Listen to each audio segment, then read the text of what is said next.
mercado da bola não para, né? E as fontes que a gente tem aqui indicam que o Vasco da Gama está prestes a anunciar o primeiro reforço para 2026. O nome da vez é um meia colombiano que vem do México, Johan Rojas. A pergunta é, quem é ele e o que essa contratação significa para o Vasco? Exato. E a nossa missão hoje é essa, mergulhar fundo nas matérias para montar esse quebra-cabeça. Entender o negócio, a carreira dele e, claro, como ele se encaixa no time. Vamos desvendar isso. E o que as reportagens já adiantam, assim, é o retrato de uma aposta bem calculada. A gente está falando de um jogador jovem, 23 anos, talentoso, isso é reconhecido, mas que ainda busca se firmar fora da Colômbia. A análise vai ser sobre isso, conectar o potencial dele com os desafios que ele vai encontrar aqui no Brasil. Uma daquelas contratações que podem dar muito certo ou nem tanto. Exatamente. A ação tá montada. É compra, é empréstimo. Então, aqui todas as fontes concordam. A jogada do Vasco foi um empréstimo de 1 ano. 1 ano. Isso, mas com uma cláusula de obrigação de compra no final do contrato. Tá, entendi. Então é uma estratégia para se proteger de certa forma. É uma estratégia financeira bem inteligente, na verdade. Permite que o clube teste o jogador por uma temporada inteira. Vê a adaptação, o rendimento. Tudo isso, sem precisar desembolsar uma bolada de uma vez só. Faz sentido. Mas isso não coloca uma pressão extra no jogador? Saber que ele está sendo avaliado a cada jogo para justificar milhões no fim do ano. Ah, com certeza. Coloca em muita. É uma faca de 2 gumes, sem dúvida. Por um lado, protege o clube. Por outro, o jogador entra em campo sabendo que cada partida é um teste. Mas, olhando o histórico recente do Vasco, parece ser a nova política do clube, diminuir os riscos financeiros imediatos. E as fontes falam em valores. Falam. A RTI Sport via Net Vasco detalhou os números. E quais são? Pelo empréstimo de 1 ano, o Vasco pagaria $500 mil. $500 mil. Isso. Dá algo em torno de R$2.700.000. E no final... Vem a conta principal. Exato. A obrigação de compra é de mais $5 milhões. 5 milhões. Por 80% dos direitos dele. Ou seja, o pacote completo é de $5,5 milhões. 5 milhões e meio de dólares. Não é pouco dinheiro. Como esse valor se posiciona no mercado sul-americano para um jogador com esse perfil? Então, esse é um ponto ótimo. Não é um valor de aposta cega, sabe? Mas também não é o preço de um craque já consolidado. É o que se paga por um jogador com potencial, que já mostrou qualidade, mas que, é importante dizer, vem de uma temporada irregular. O Vasco está pagando mais pelo que ele pode vir a ser do que pelo que ele é hoje. Perfeito. A aposta é no jogador que brilhou na Colômbia, não no jogador que teve altos e baixos no México. E aqui tem um ponto que eu achei bem interessante. As reportagens dizem que o Vasco já tinha tentado essa contratação antes, em agosto de 2025, não deu certo. O que mudou de lá para cá para destravar o negócio? Juntando as informações, o cenário mudou lá no México. O Monterrey, que é o dono do passe dele, contratou outro jogador para a posição, o Luca Orellano. Ah, então o espaço dele diminuiu. Exatamente. E isso deixou o clube mexicano mais aberto a negociar. E aí entra uma figura que as fontes citam como crucial. Quem? Admar Lopes, o diretor executivo do Vasco. Ele é apontado como o arquiteto da negociação. Aquele que ficou ali cozinhando o galo esperando o momento certo? Isso, ele manteve o contato, esperou a janela de oportunidade e agiu quando a porta se abriu. A persistência da diretoria parece ter sido a chave. Ok, então a parte financeira e estratégica está bem amarrada. Mas a aposta mesmo é no jogador, né? Quem é esse cara? Exato, vamos ao perfil. Johan Rojas, 23 anos, colombiano, meia atacante. A definição que mais aparece nas matérias é meia construtor. Meia construtor. É, aquele jogador destro, técnico, que joga de cabeça em pé. E as qualidades que mais se destacam são o drible curto e, principalmente, a qualidade do passe. E tem aquela expressão curiosa que uma fonte usou, né? Tem, é ótima. Passes açucarados. Passes açucarados. Isso quer dizer o quê exatamente? Um passe mais clássico, refinado, ou ele também consegue quebrar linhas com passes verticais? Ótima pergunta. A expressão sugere aquele passe preciso, sabe? No pé. Mas não quer dizer que seja um passe lento. Vendo alguns lances dele na Colômbia, Dá pra ver que ele tem a visão de jogo pra achar esses passes que rasgam a defesa. O desafio é se ele consegue executar isso na velocidade que o futebol do Diniz exige, né? Ele não é um velocista, mas tem agilidade. E a trajetória dele?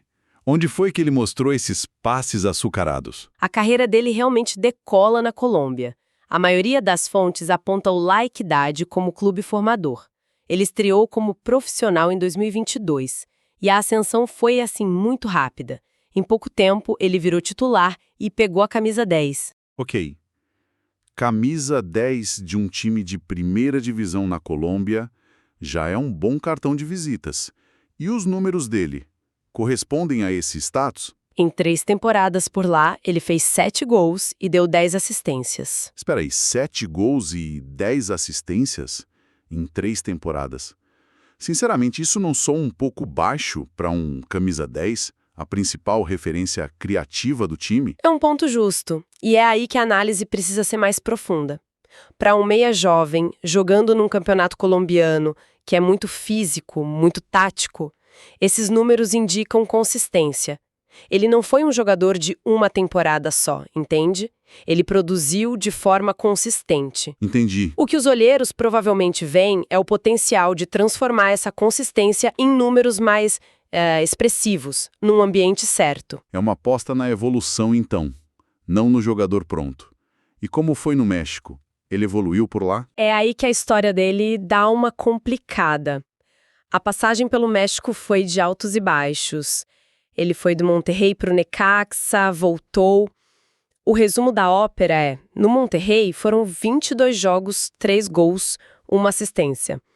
No Necaxa, somando tudo, uns 30 jogos, 2 ou 3 gols e 3 assistências. Ele jogou então, não ficou encostado? Jogou, teve minutos, especialmente no Necaxa com o Fernando Gago de técnico. Mas não conseguiu ser protagonista, não se firmou como titular absoluto. E por que não deu tão certo no México? Alguma ideia? Adaptação, talvez o estilo de jogo? Pode ser uma mistura. A Liga MX é, no geral, mais rápida. Um jogo mais de bate e volta que o colombiano. Ele pode ter sentido essa mudança de ritmo. E no Monterrey a pressão é gigante, né? Exato. É um clube enorme, a pressão por resultado imediato é muito grande. Talvez não seja o melhor cenário para um jovem estrangeiro se adaptar com calma. Certo. E no Necaxa, embora o Gago seja um técnico que gosta da posse de bola, talvez o time como um todo não tivesse a mesma qualidade para fazer as jogadas dele brilharem. Foi um pouco de jogador certo na hora errada no lugar errado. Então, o que temos é um jogador talentoso, que já foi camisa 10, mas que chega talvez com a confiança um pouco abalada. E vale lembrar que, mesmo com essa irregularidade, ele continuou sendo chamado para a seleção sub-20 da Colômbia, né? Exatamente, ele disputou os Jogos Pan-Americanos de 2023. Isso mostra que, mesmo sem brilhar no clube, o talento dele ainda é reconhecido lá na Colômbia. Ele não sumiu do mapa, só está buscando um lugar para reencontrar o seu melhor futebol. Certo, perfil traçado. Agora a pergunta de 5 milhões de dólares. Como o Johan Rojas se encaixa no Vasco de Fernando Diniz? Porque a primeira coisa que vem na cabeça de todo mundo é Felipe Coutinho. E é aí que eu acho que a maior parte da análise pode cair numa armadilha. A narrativa óbvia, que a imprensa vai adorar, é Rojas, o reserva de luxo de Coutinho. Mas, para mim, a verdadeira história dessa contratação não está aí. Opa, gostei disso. Explica melhor essa ideia. Onde está a verdadeira história, então? A verdadeira história está nas pontas. Coutinho é o meia central, o cérebro do time, isso não se discute. Mas o que o Vasco do Diniz mais precisa é de criatividade e volume de jogo vindo das pontas. O Rojas, apesar de ser um meia de origem, tem essa versatilidade de atuar aberto, principalmente pela direita. A competição dele não é para tirar o lugar do Coutinho. É para oferecer uma outra opção. Uma opção que o elenco hoje não tem com as mesmas características. Um ponta que não é aquele ponta tradicional velocista. Exatamente, ele não é o jogador que vai ganhar na corrida de 50 metros, ele é um ponta técnico que joga com a bola no pé, que pode cortar para dentro, para chutar ou para dar o tal passe açucarado.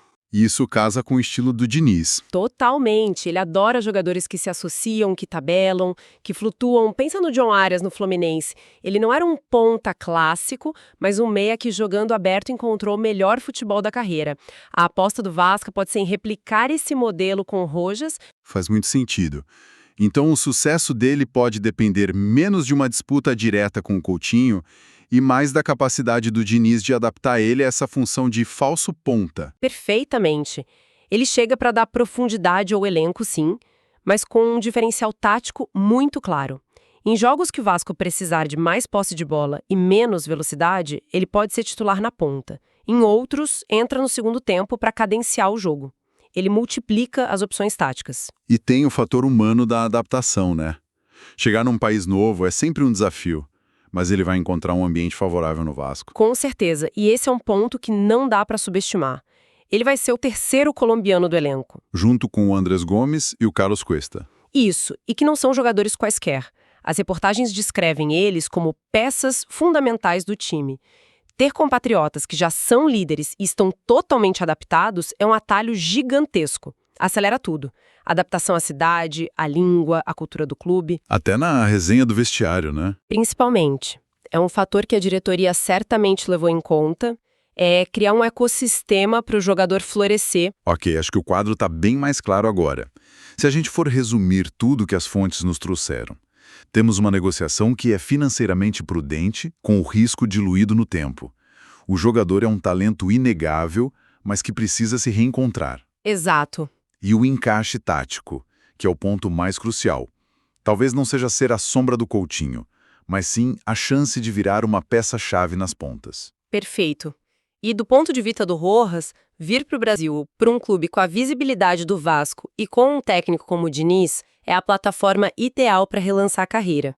Um bom ano aqui pode, como as fontes sugerem, levar ele para a seleção principal da Colômbia. E para o Vasco? Para o Vasco, é a definição da aposta de risco calculado. Se der errado, o prejuízo financeiro é controlado. Se der certo, o clube ganha um jogador de altíssimo nível por um preço bem abaixo do que ele custaria se já estivesse no auge. Perfeito. Para fechar, fica uma reflexão que a gente conseguiu construir a partir de todas essas informações. A questão que fica para se pensar não é se o Johan Rojas é um bom jogador. As fontes deixam claro que o talento existe. A verdadeira questão é: o Vasco e o Fernando Diniz têm o plano certo para ele?